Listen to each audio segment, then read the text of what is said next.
March 1944. Klaus Hartmann sat in the front seat of a Greyhound bus rolling through Mississippi, and something was very, very wrong. He was a prisoner of war. He wore a uniform with PW painted in white letters on the back. His hands were free, but he wasn't. 2 American guards sat across the aisle. The bus driver knew exactly what Klaus was: an enemy soldier, a German, a man who had tried to kill Americans just months ago. And yet Klaus sat in the front. Behind him, past the white passengers reading newspapers and smoking cigarettes, past the women with their shopping bags and the old men in their Sunday clothes, there was a sign.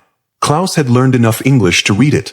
In the back of that same bus, past that sign, stood a black man in an American Army uniform. Staff Sergeant, Klaus noted. The man had 3 rows of ribbons on his chest. Combat medals. He had fought for this country. He was still fighting for it, probably on leave or being transferred. And he stood in the back while Klaus, the enemy, sat in the front. The sergeant's eyes met Klaus's for just a moment. There was no anger in them, just a kind of tired recognition. Then the black soldier looked away, out the window at the cotton fields rolling past. Klaus felt something twist in his stomach. This wasn't right. This couldn't be right. But it had been like this since he arrived in America. Since the moment he stepped off the train in Louisiana and the rules stopped making sense. Klaus had been so sure of everything once. Back in 1942, when he joined the Wehrmacht at 19, the world was simple. Germany was building a new order. The Aryan race was superior. Science proved it. The Führer explained it. Everyone believed it. The Germans were strong, civilized, advanced. Other races were lesser. The Untermenschen. Subhuman. The Africans were at the bottom, barely human at all. That's what his textbooks said in school. That's what the racial charts showed, with skull measurements and facial diagrams. The Negroid race, they called it. Primitive. Childhood. Incapable of civilization. Klaus had believed it all. Why wouldn't he? Every authority figure in his life had said the same thing. Then they sent him to North Africa. Rommel's Afrika Korps was supposed to be invincible. Klaus remembered the pride he felt putting on that tropical uniform, the tan shirt and the goggles. He was going to help secure North Africa for the Reich. He was going to be part of history. Instead, he spent 6 months sweating in the Tunisian desert, watching the British and Americans close in like a vice. By May 1943, it was over.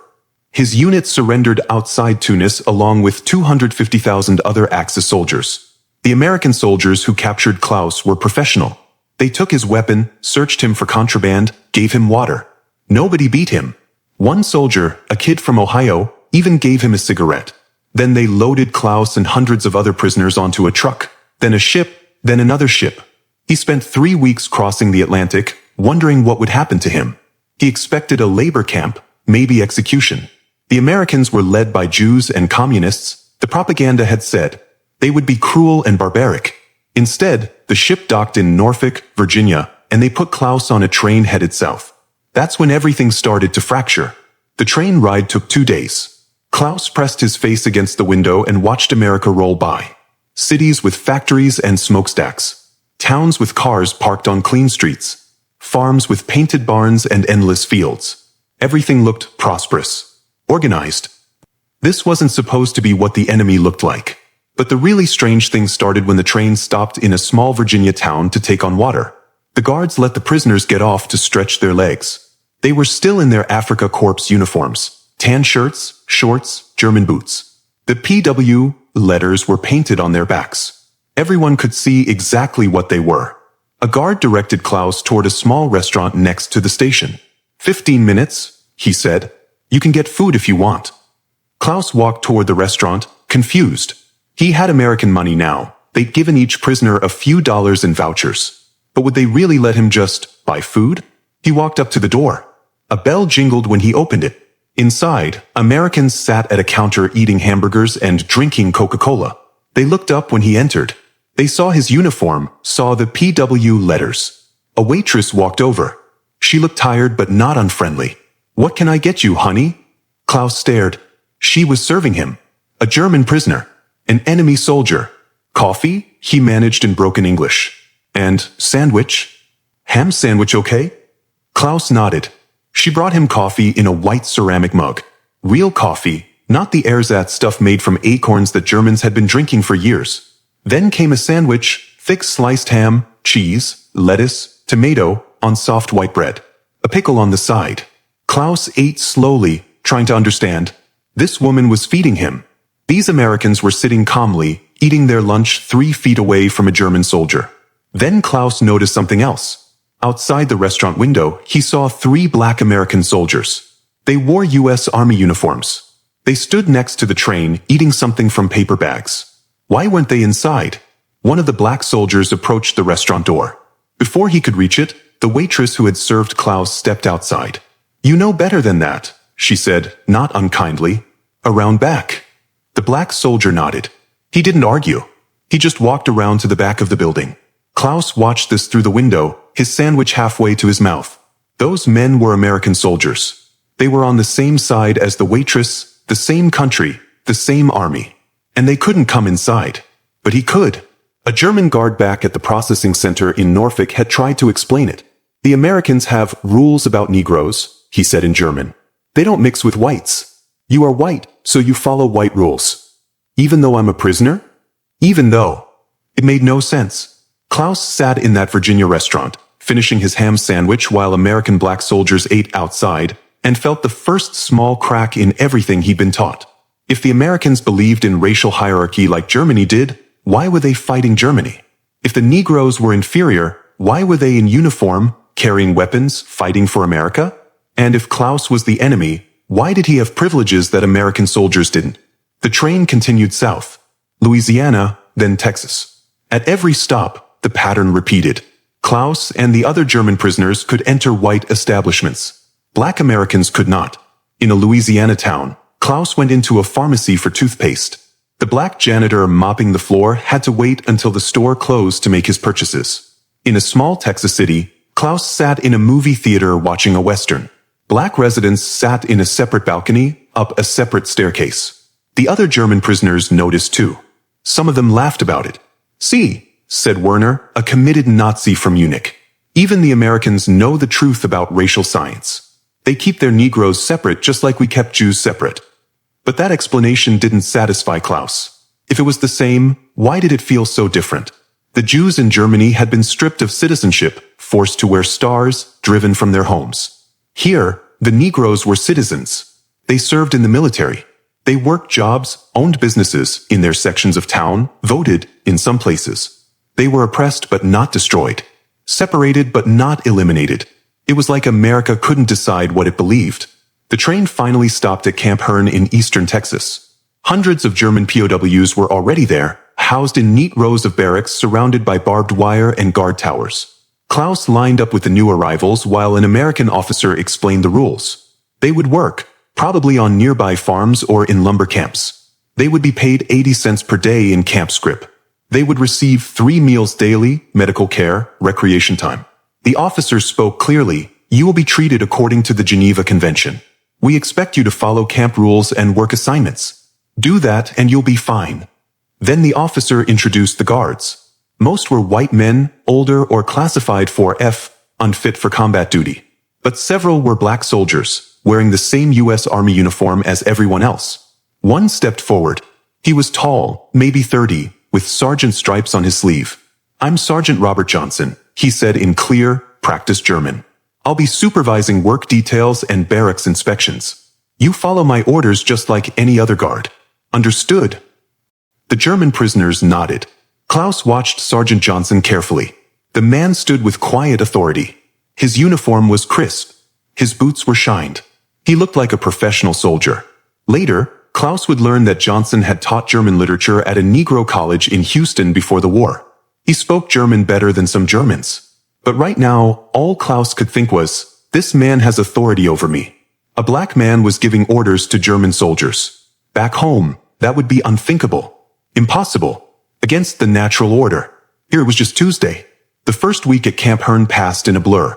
Klaus adjusted to the routine. Wake at 6, breakfast at 7, work detail at 8, back by 5, dinner, free time, lights out at 10. The work wasn't hard. Klaus got assigned to a lumber detail, cutting timber in the East Texas pine forests. The guards drove them out each morning in open trucks. Sergeant Johnson often supervised Klaus's detail. He was fair, Klaus noticed. Firm but not cruel. He made sure the prisoners got water breaks in the heat. When one German fell and twisted his ankle, Johnson called for the truck immediately and sent him back to camp. "You're no good to anyone injured," Johnson said in German. "Sit down. Rest." The injured prisoner, a boy named Otto, looked confused. "Danke," he mumbled. Johnson just nodded and went back to checking the timber counts. Klaus couldn't stop watching him. This wasn't how it was supposed to work. The inferior race wasn't supposed to be competent and educated. They weren't supposed to speak multiple languages or teach literature or give orders with quiet confidence. Everything Klaus had been taught said Johnson should be simple, emotional, childlike. Instead, he was the most professional guard in the camp. One evening in the mess hall, Klaus sat with a few other prisoners. They were talking about the guards. "The Negro sergeant speaks better German than the white ones," said Franz, a former schoolteacher from Hamburg. "It's strange," agreed Otto. "Back home, they told us Negroes couldn't learn complex languages. Too primitive." Werner, the Nazi true believer, sneered. "It's American degeneracy. They educate their Negroes, let them wear uniforms, pretend they're equal. Then they separate them anyway because they know the truth deep down."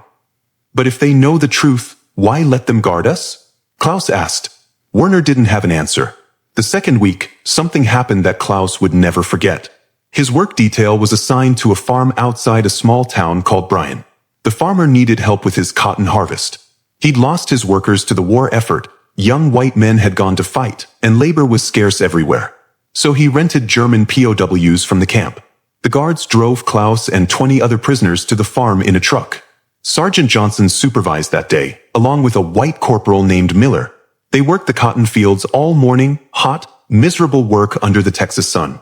Klaus's hands got torn up from the sharp bowls. His back ached from bending over the plants. At noon, the farmer's wife brought lunch. She set up a table in the shade of an oak tree, sandwiches, cold lemonade, fresh peaches. She smiled at the prisoners. "Y'all work hard," she said. "Eat up." Klaus washed his hands at a pump and got in line. He took a roast beef sandwich, a peach, a cup of lemonade. He sat in the shade and ate, grateful for the break. Sergeant Johnson and Corporal Miller got their food last, after all the prisoners had been served. Klaus noticed that Johnson didn't sit with them. He walked over to a different tree, farther away. Corporal Miller sat with the prisoners, chatting in broken German about the weather, about Texas, about nothing important. But Johnson sat alone. Klaus looked at the farmer's wife. "Why does he sit there?" he asked in careful English, pointing at Johnson. Her face changed, not hostile, just matter-of-fact. "Well, that's just how it is. He can't eat with y'all." "But I am prisoner. Enemy. He is American soldier." She looked uncomfortable. "It's not about that, honey. It's just he's colored. That's different." Klaus looked at his roast beef sandwich. He looked at Corporal Miller joking with the German prisoners. He looked at Sergeant Johnson sitting alone under his tree, eating the same food but separate. And something cracked wider in his mind. He stood up. Several prisoners watched him. He walked over to where Johnson sat. "Sergeant Johnson?" Johnson looked up, surprised. "Yes." Klaus gestured to the ground. "May I sit?" Johnson's expression was carefully neutral. "This is your lunch break. You can sit where you want." "Then I sit here." Klaus sat down cross-legged in the grass. For a moment, there was silence. "You don't have to do this," Johnson said quietly. "I want to understand," Klaus said. "You are American. You are soldier. You have more rank than Corporal Miller, yes." "Same rank. We're both sergeants. He's corporal, I'm sergeant, so yes, technically I outrank him." "Then why do you sit alone?" Johnson was quiet for a long moment. He looked out at the cotton fields, at the farmhouse in the distance, at the other men eating under their separate tree. "Because that's the rule," he finally said. "In Texas, in Mississippi, in Alabama, in most of this country, colored and white don't eat together. Don't sit together. Don't mix. But you give me orders. You guard me. That's different. That's military necessity. They need guards and I'm a soldier, so I guard. But social mixing?" Johnson shook his head. "That's not allowed." "In Germany," Klaus said slowly, "we learned that Negroes are inferior, Untermensch, not capable of civilization." Johnson looked at him. "And you believe that?" Klaus felt his face get hot. "Yes, everyone said so. The schools, the government, the scientists. And now I see you speak 2 languages. You have authority. You are professional." Klaus struggled with the English words. You are more educated than many German soldiers I knew. So the teaching was wrong. Johnson's laugh was short and bitter. The teaching was very wrong. But before you feel too enlightened, remember, America teaches the same lie. Just enforces it differently. I don't understand. Germany says Negroes are subhuman and should be eliminated. America says Negroes are inferior and should be separated. Different words, same poison. Johnson took a bite of his sandwich. Only differences were still alive to prove them wrong. Klaus sat with that for a while. The cognitive dissonance was overwhelming. But if America believes you are inferior, why do you fight for America? Johnson was quiet for so long Klaus thought he wouldn't answer. Because it's still my country, he finally said. Because I hope it can become what it pretends to be. Because my son deserves better than what I got. He looked at Klaus. And because somebody's got to stop what Germany's doing, even if America's got its own sins. You have a son? Johnson pulled out his wallet. Inside was a photograph. A little boy, maybe 5 years old, smiling at the camera. Marcus. He's 6 now. This picture's a year old. Klaus thought of his own younger brother back in Bremen. Probably dead now in the Russian snow. He is beautiful, Klaus said. Thank you. Johnson put the wallet away. I'm fighting so maybe he grows up in a country that treats him like a man. Like a full citizen. You believe that can happen? Past it. Otherwise, what's the point? They finished their lunch in silence. When the break ended, Klaus stood up. Thank you, Sergeant Johnson. For what? For talking to me. For making me think. Johnson stood too, brushing dirt from his uniform. You know what's funny? I've got a college degree. Taught German literature for 8 years. Published papers on Goethe and Schiller. And I still can't eat lunch at the same table as a German prisoner with an 8th grade education. He said it without rancor, just stating facts. Think about that, Klaus. Klaus did. He thought about it all afternoon while he picked cotton. He thought about it on the truck ride back to camp. He thought about it that night in his bunk. The conclusion was inescapable. The whole system was insane. A few weeks later, Klaus's detail went into town, Bryan, Texas, population 7,000. Several prisoners needed dental work, and the camp dentist was overwhelmed.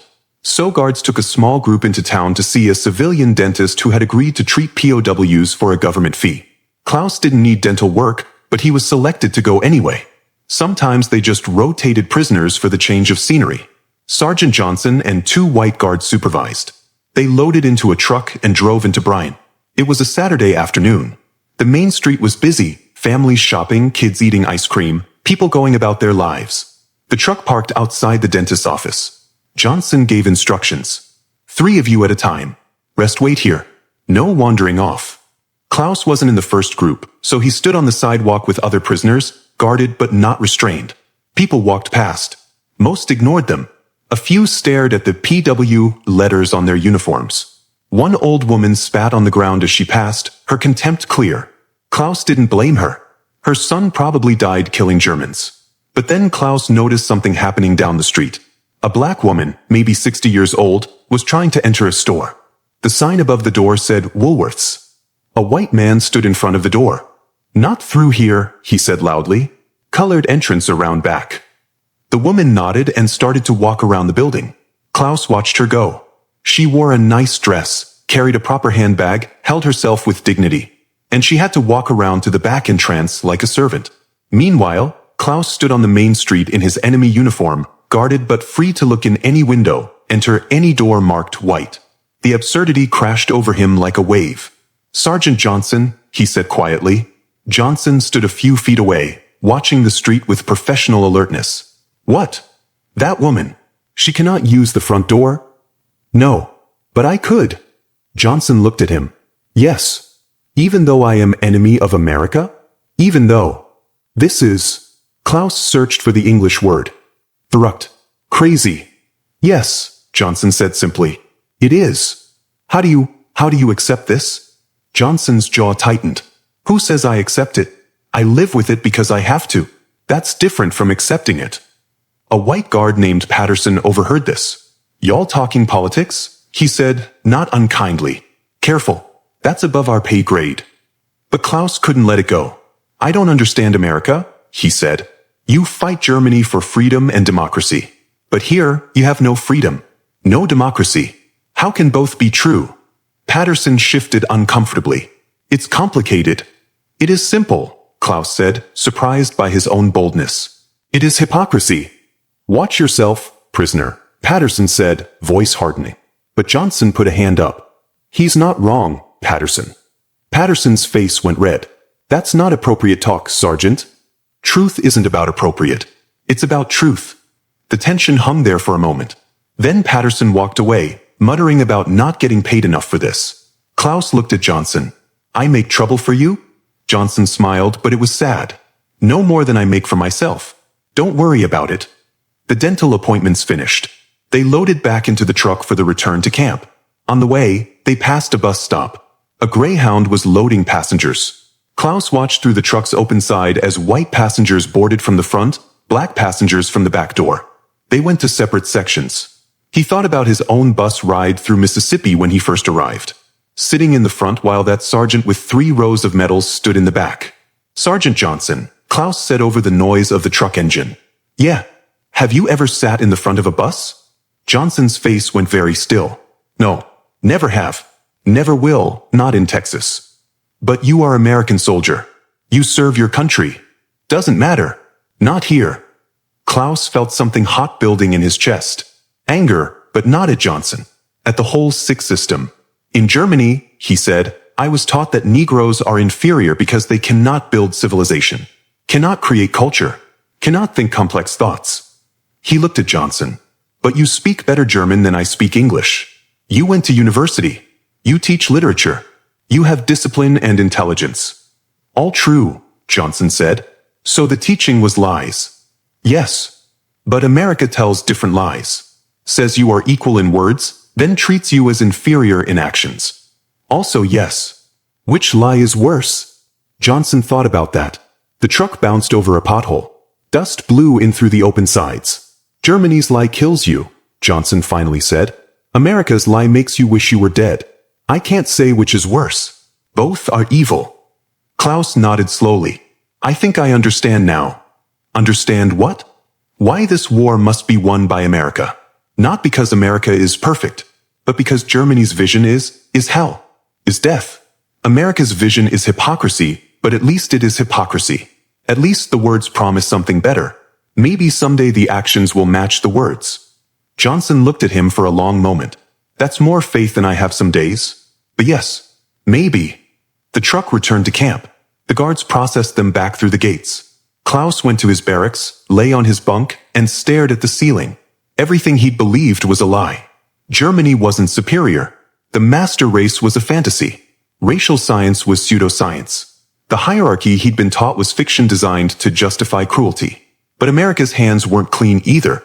They just told more sophisticated lies, wrapped their oppression in legal language and separate but equal fiction. Yet somehow, Klaus found himself hoping Johnson was right. Hoping that America's hypocrisy was better than Germany's honesty about its evil. Hoping that a country that promised equality but failed to deliver was better than a country that promised extermination and succeeded. It was a thin hope, but it was something. The war ended in May 1945. Germany surrendered unconditionally. Klaus heard the news in the camp recreation hall. Someone had turned on the radio. President Truman's voice came through, announcing victory in Europe. The German prisoners sat in silence. Some cried. Others just stared. Their country was destroyed. Their families, if they still lived, were scattered across a ruined landscape divided by the victors. Klaus thought about his mother in Bremen. The city had been bombed flat. He didn't know if she was alive. But he also felt something like relief. It was over. The insanity was over. Sergeant Johnson walked through the hall that evening. He saw the prisoners' faces, saw their grief. I know this is hard, he said in German. But it had to end. What your country did, it had to be stopped. Nobody argued. By then, news had filtered even into the camps. News about concentration camps. About gas chambers. About millions of dead Jews, Poles, Russians, Roma, disabled people, political prisoners. About industrialized murder on a scale Klaus's mind couldn't process. He had known Germany was putting Jews in camps. Everyone knew that. But this was different. This was systematic extermination. This was evil beyond his comprehension. And he had been part of it. Maybe not directly, but he'd worn the uniform. He believed the lies that made it possible. Klaus sat with that guilt for days, weeks, months. The camp slowly processed prisoners for return to Germany. It would take time. Millions of POWs were scattered across America, and Europe was chaos. Klaus didn't want to go back. What was there to go back to? But he had no choice. On his last day at Camp Hearne, Klaus sought out Sergeant Johnson. He found him in the guard office, doing paperwork. "Sergeant Johnson?" Johnson looked up. "Klaus, I heard you're shipping out tomorrow." "Back to Germany. How do you feel about that?" "Scared, sir, but it is time." Johnson nodded. "What will you do there?" "Find my family if they live. Rebuild somehow." Klaus hesitated. "Sergeant Johnson, I want to thank you." "For what?" "For showing me the truth. Not with propaganda or speeches. Just by being yourself. Being professional and educated and kind despite everything." Klaus struggled with the emotion in his throat. "You destroyed every lie I believed about race. About superiority. About who deserves dignity." Johnson set down his pen. "That's probably the nicest thing anyone said to me in this uniform. I am sorry that I needed to see it. Sorry that I believed the lies in the first place. You were taught them from birth. Can't entirely blame you for that. What matters is you know better now." "I do." Klaus reached into his pocket and pulled out a small photograph. It was a picture taken at camp. Klaus and several other prisoners playing soccer. Johnson stood in the background, on guard duty. "May I have your address?" Klaus asked. "Someday, when things are better, I would like to write to you. To tell you how Germany rebuilds. To ask how America changes." "You think it will change?" "It must. You said your son deserves better. I believe you will fight until he gets it." Johnson smiled. The first real smile Klaus had seen from him. "Yeah, I will." He wrote his address on a slip of paper. "This is my parents' house in Houston. Mail will reach me there eventually." Klaus took it carefully like it was precious. "Thank you, Sergeant." They shook hands. A black American soldier and a German POW meeting as equals in a Texas camp at the end of history's worst war. "Good luck, Klaus." "Good luck, Sergeant Johnson. And thank you. For everything." Klaus shipped out the next morning. The journey back to Germany took 3 weeks. Train to New York, ship across the Atlantic, processing center in France, finally trains into the British occupation zone. He arrived in Bremen in August 1945. The city was gone. Just rubble and broken buildings and people living in basements. His childhood home was a pile of bricks. But his mother lived. He found her in a refugee center, thin and aged but alive. They held each other and cried. Klaus stayed in Bremen. He worked in reconstruction, hauling bricks and clearing rubble for food rations. He married a local woman in 1947. They had 2 children. Germany rebuilt slowly. The economic miracle hadn't started yet. That would come in the 1950s. But piece by piece, stone by stone, the country came back from the dead. Klaus never forgot Texas. Never forgot Camp Hearne. Never forgot Sergeant Johnson. In 1952, he wrote his first letter to the Houston address. He didn't know if Johnson still lived there, or if he'd even remember a random German prisoner. But 3 months later, a reply came. Johnson was teaching again, at the same Negro college. He'd been promoted to professor. His son Marcus was 13 now, doing well in school. "Things are changing here," Johnson wrote. "Slowly. The Supreme Court is hearing a case about school segregation. We might actually win. Might see the beginning of the end of Jim Crow. Don't know if I'll live to see full equality, but Marcus might. That's worth fighting for." They wrote back and forth for years. Klaus told Johnson about Germany's recovery, about democracy taking root, about a new generation that rejected the Nazi lies. Johnson told Klaus about the civil rights movement, about Rosa Parks and Martin Luther King Jr., about lunch counter sit-ins and freedom rides and the slow, bloody march toward justice.